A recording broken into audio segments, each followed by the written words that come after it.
My mother-in-law took my passport and burned it. It went up in flames quickly and turned to ashes. Now I can't go on my vacation to St. Bert's Island. I was shocked and asked, "What's going on?" She smirked and said, "You're a stranger here, so you'll be staying home," while my husband grinned too. I was horrified by their cruel trick. I knew they might do something like this, but I didn't expect them to be so sneaky. They looked pleased with themselves and even laughed in a nasty way. Then I told them who I really am. My name is Tyra, I'm 29, and I study linguistics at university. Since graduating, I've been learning about different languages and cultures and sharing what I know. My organization sends me on trips abroad, and when that happens, I'm gone for a few months. When I first started this job, I thought marriage wasn't something I'd ever do. But when I went back to my home country at 26, I met Corey, who eventually became my husband. Because of my job, I only see him for a few months at a time before I had to travel again. We stayed in touch with phone calls and emails while I was away. 2 years later, at 28, we got married. Even after our wedding, I continued to spend half the year working abroad, so we were apart a lot. I'm thankful he chose to marry me despite this. Today, I'm heading home from the airport. It's the first time I'll see my husband in 5 months. I should be tired, but I'm excited and walking quickly. When I got home, Corey wasn't there yet, so I started tidying up. I always tell him to keep the place clean, but it's a bit messy. Normally, this would upset me, but today I'm willing to overlook it because I'm just happy to see him.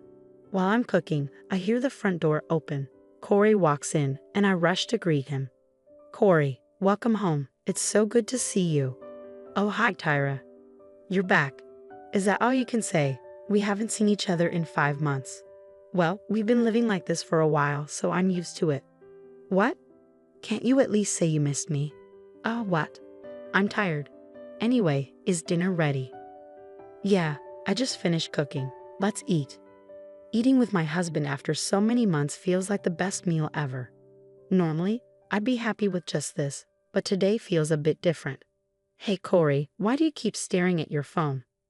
"What? What's the problem?" "Nothing's wrong, but I'm finally home."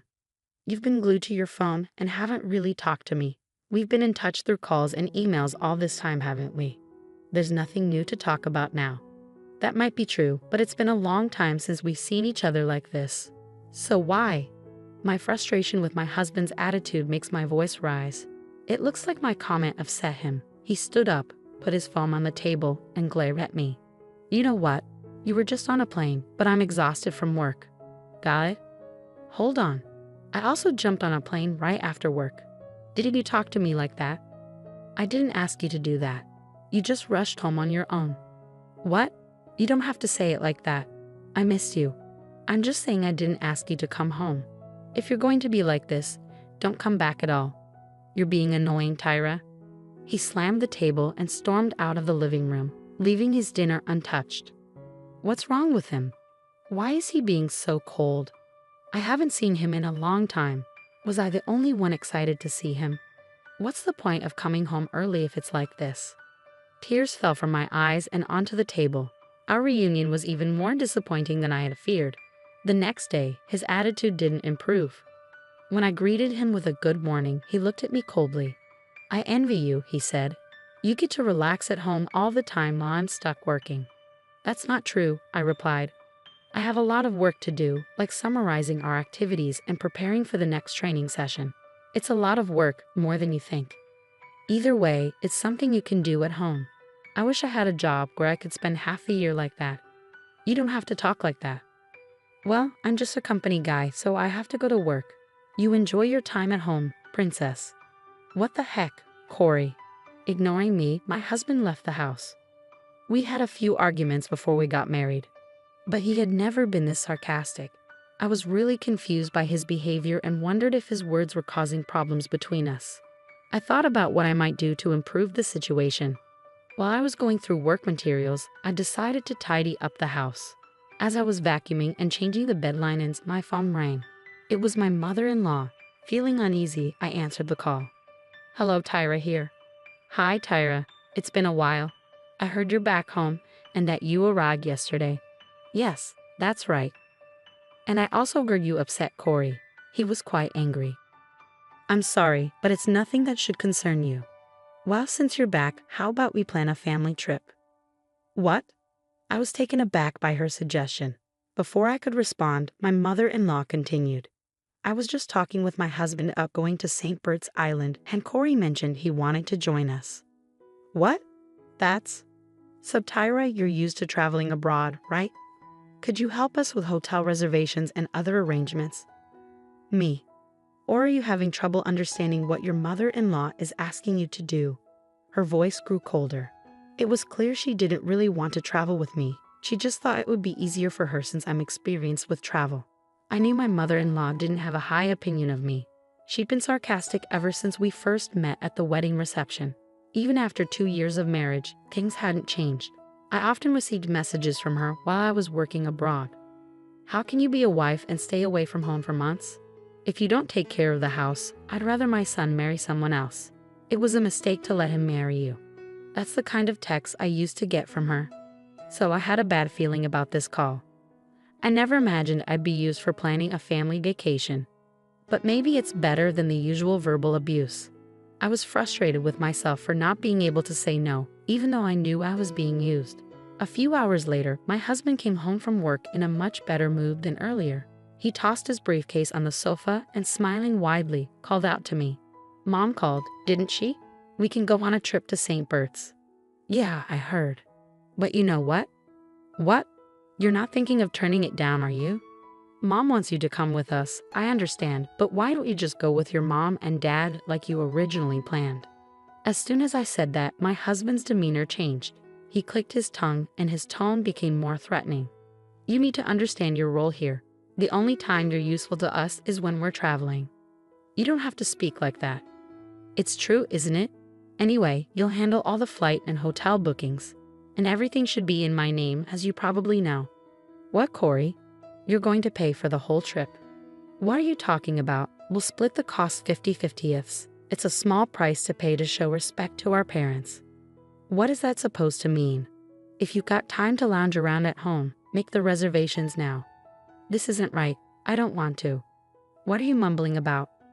My husband grabbed a beer from the fridge and drank it in one gulp. I had a lot on my mind, but I wasn't sure what might happen if I resisted. I felt embarrassed, but I had no choice but to do what my husband and mother-in-law wanted. I made all the arrangements for the flights and accommodations for the trip to St. Bert's, just as my husband had ordered. On the day of the trip, I was set to pick them up at my in-laws' house and head straight to the airport. A few days before the trip, I couldn't sleep. In the middle of the night, I noticed my husband, who was supposed to be next to me, wasn't there. I went to the living room and heard him talking on the phone with someone. Oh, it's okay. It's all okay, Mom. I'll be there first thing in the morning as planned. Mom, please handle the passport issue anyway. Seriously, I'm looking forward to it. I'll make sure to introduce her to you when I get back. I was puzzled by some of what he said. Passport, introducing her. Since he called her Mom, I was pretty sure he was talking to my mother-in-law. It seemed like there was something going on between them that I didn't know about. In the first place, it didn't sit right with me that he wanted me to go on this trip.